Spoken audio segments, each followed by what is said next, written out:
こんにちは、みこってです。前回は話がずれてしまいましたが、ローマの続きです。この番組は DHR 犬の提供でお送りします。アンナちゃんの市内案内の第2弾で訪れたサンピエトロ大聖堂の紹介をします。サンピエトロ大聖堂はローマ内のバチカン市国という正確にはイタリアではない国にあります。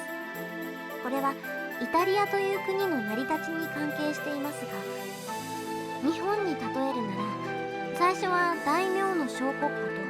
とそれらと同じようにお寺の領土があったのですが、だんだん大名の小国家が統合されていき日本国ができたのに、お寺の領土だけがそのままお寺の管理で残っていって取り残されてしまった、そういうようなイメージです。イタリアにおいてつい200年くらい前まではイタリアは統一国家ではなく小国家が多数存在する戦国時代のようなところでした。その中での大きな勢力がローマ教皇領でした。ベネチア共和国とかナポリ王国とかと同じような規模で教皇領がありました。ですがその後の統一戦争というか革命というか、そういう流れがあって教皇領はどんどん削られていって、最後に残ったのがバチカン市国みたいな感じです。そのバチカン市国に何があるかですが、基本的にサンピエトロ大聖堂というカトリックの総本山になります。実際のところすぐ近くまで地下鉄が走っていて国境らしきものはないんですけどね。じゃーん、これがサンピエトロ大聖堂です。今のこの広場と建物はルネサンス時代の末期からバロック時代の間くらいにできました。もともとは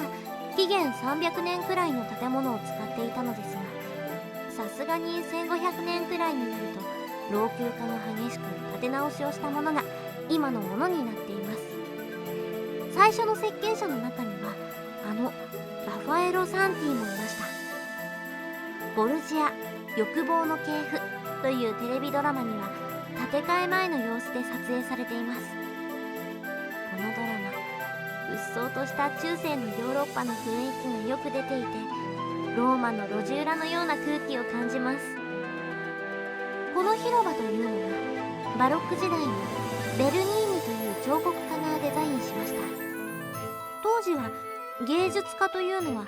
彫刻や絵だけではなく建築もやるみたいな万能型な人が多かったです。絵画で有名なラファエロが大聖堂の設計者になったのもそういう理由です。レオナルド・ダ・ヴィンチが人体解剖もしたり兵器のデッサンをしたりしたのもそういう万能性から来たものです。さて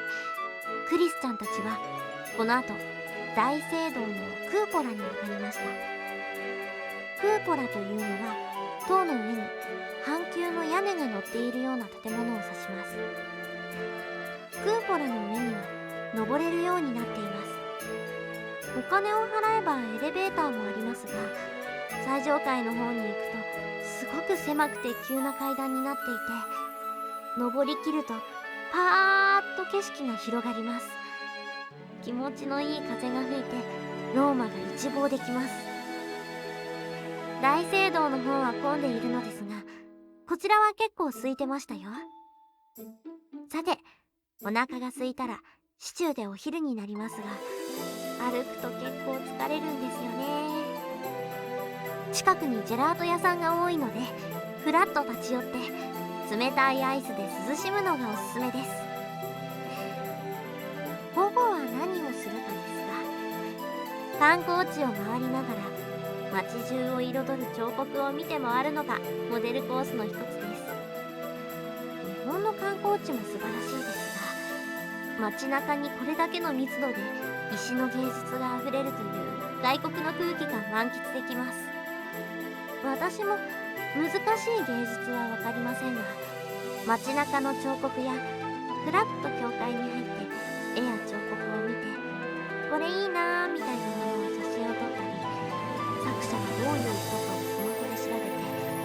じ作者の作品を近くで探したり、私はオフの日にそういう自由に散策しました。個人的にはベルニーニの彫刻は魂が入っているような躍動感があると思いましたし、ラファエロの絵は